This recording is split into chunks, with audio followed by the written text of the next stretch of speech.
Le 4 février 2016, un vendredi soir, pendant que la quasi-totalité du personnel de la Banque centrale du Bangladesh est rentré chez lui pour le week-end, un groupe d'individus à des milliers de kilomètres de Dhaka s'apprête à tenter le casse le plus ambitieux de l'histoire de l'humanité. Pas un casse avec des cagoules, pas un casse avec des armes. Un casse fait entièrement depuis un clavier. Et leur objectif n'est pas de voler quelques millions. Leur objectif, c'est 951 millions de dollars, presque 1 milliard. En une seule nuit. Et ce qui rend cette histoire complètement folle, c'est pas juste le montant, c'est la manière dont tout s'est joué sur des détails absurdes. Un fuseau horaire mal exploité, une imprimante qui s'est bloquée, et au final, une simple faute d'orthographe qui a sauvé l'économie d'un pays entier. Accroche-toi, parce que cette histoire, tu vas avoir du mal à y croire. Pour comprendre ce braquage, il faut d'abord comprendre ce qu'est le SWIFT. Le SWIFT, c'est le système nerveux central de la finance mondiale. C'est littéralement le réseau que 11 000 institutions financières dans plus de 200 pays utilisent pour se parler et s'envoyer des ordres de virement. Quand ta banque envoie de l'argent à une banque à l'étranger, 9 fois sur 10, ça passe par SWIFT. C'est censé être l'un des systèmes les plus sécurisés de la planète. Le genre de système que personne, absolument personne, n'est censé pouvoir pirater. Sauf que des hackers ont trouvé un moyen.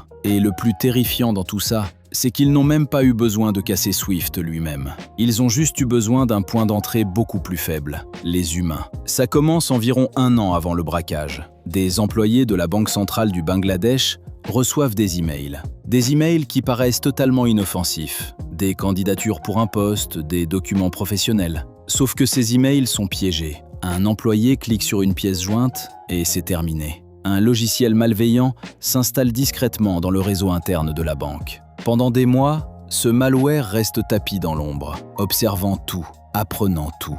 Comment les employés se connectent, quelles sont leurs habitudes, comment les virements sont validés en interne. Et surtout, où se trouvent les identifiants qui donnent accès au système SWIFT de la banque. C'est ce qu'on appelle de l'espionnage pur. Ces hackers n'ont pas improvisé. Ils ont étudié la cible pendant des mois, presque comme une infiltration militaire. Et selon les enquêteurs, il est même possible qu'au moins un employé de la banque ait été complice, volontairement ou non, ce qui aurait facilité encore plus l'accès au système. Pendant ce temps-là, à l'autre bout du monde, à Manille, aux Philippines, quelque chose d'étrange se prépare aussi. Des comptes bancaires sont ouverts dans une agence de la RCBC, la Rizal Commercial Banking Corporation, sur Jupiter Street.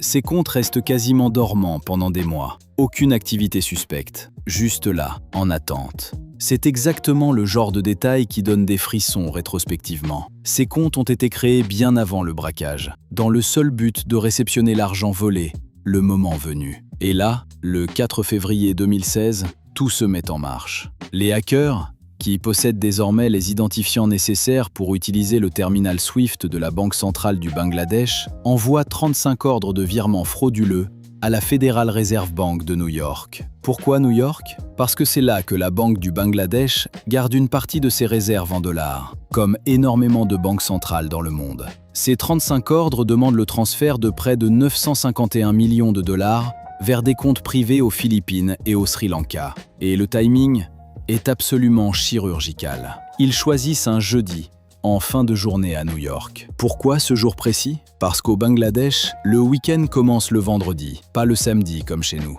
Donc au moment où la fête de New York commence à recevoir ses ordres, la Banque du Bangladesh est déjà fermée pour le week-end. Personne pour répondre, personne pour confirmer, personne pour s'inquiéter. Mais ce n'est pas fini. Ils ont aussi pris le temps d'installer un malware supplémentaire qui va paralyser l'imprimante de la banque, celle qui est censée imprimer automatiquement toutes les confirmations de transactions SWIFT. Résultat, même quand un employé revient au bureau, il ne voit rien d'anormal. L'imprimante semble juste en panne. Banal. Sauf que cette panne, c'est exactement ce qui permet aux hackers de gagner un temps précieux pendant que les virements continuent de circuler dans le système. La Federal Reserve de New York, de son côté, reçoit ces 35 demandes et tique immédiatement sur certaines d'entre elles. Pourquoi? Parce que demander de transférer des centaines de millions de dollars vers des comptes appartenant à des particuliers et non à d'autres banques, c'est extrêmement inhabituel pour une banque centrale. Normalement, Ce genre de transaction passe entre institutions, pas vers des comptes personnels. Du coup, 30 des 35 virements sont bloqués pour vérification manuelle. 30 virements, représentant environ 850 à 870 millions de dollars, sauvés grâce à la simple méfiance d'un système automatisé. Mais 5 virements passent au travers. 5. Et ces 5-là représentent à eux seuls 101 millions de dollars. 4 de ces virements, soit environ 81 millions de dollars, sont validés et filent directement vers ces fameux comptes dormants, ouverts des mois plus tôt à l'agence RCBC de Jupiter Street, à Manille. Et c'est là que le hasard, ou plutôt la chance pure, change le cours de toute cette histoire. Le 5e virement, celui de 20 millions de dollars destiné à un compte au Sri Lanka au nom d'une organisation appelée la Shalika Foundation, contient une erreur, une simple faute de frappe. Les hackers, au lieu d'écrire Foundation, ont écrit Fondation.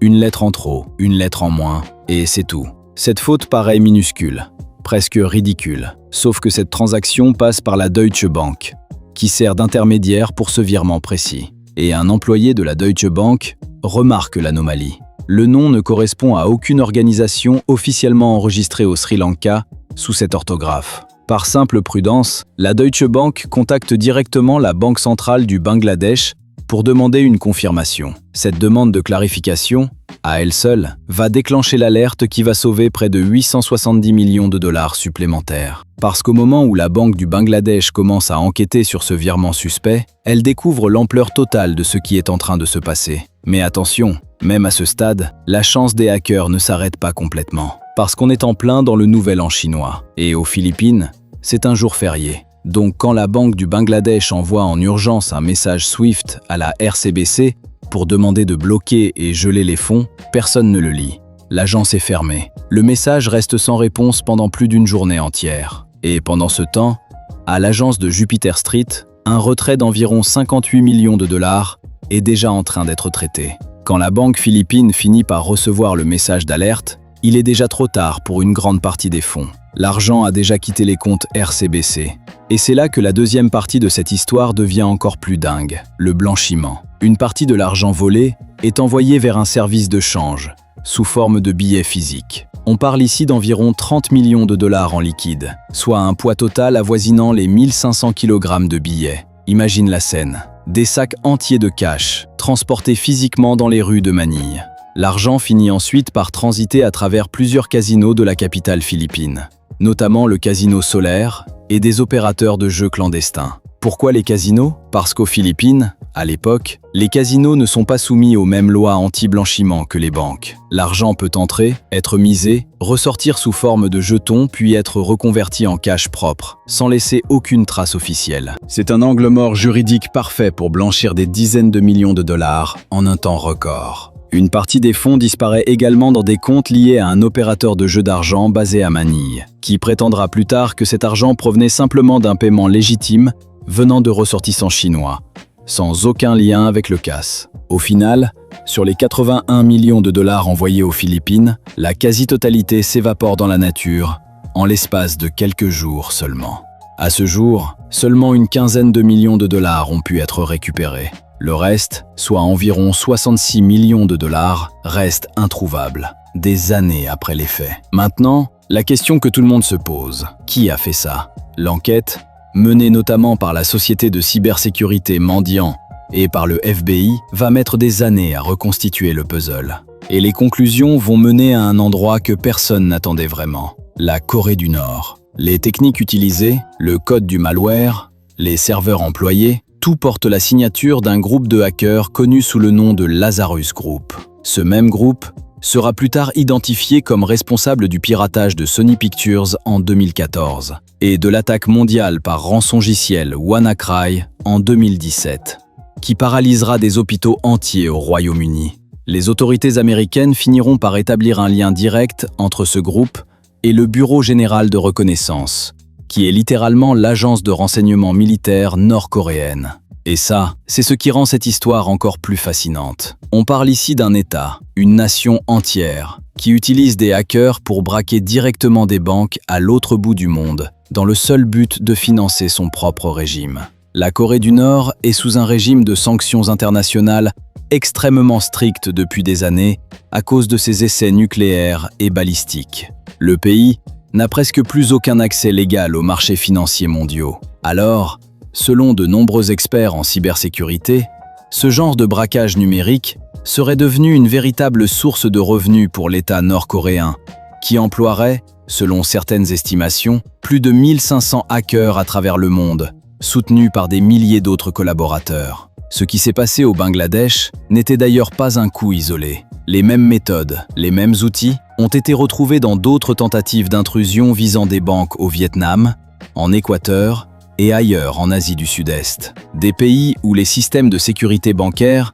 sont souvent beaucoup moins robustes que dans les grandes puissances occidentales, ce qui en fait des cibles idéales. Et au final, qu'est-ce qu'on retient de tout ça? Qu'un groupe d'hackers a réussi à s'infiltrer dans l'un des réseaux financiers les plus sécurisés au monde, à manipuler une banque centrale entière et à voler 81 millions de dollars en l'espace de quelques heures seulement. Et que la seule chose qui a empêché ce vol de devenir le plus grand braquage de l'histoire de l'humanité, à hauteur de près d'1 milliard de dollars, c'est une lettre manquante dans le mot « Foundation ».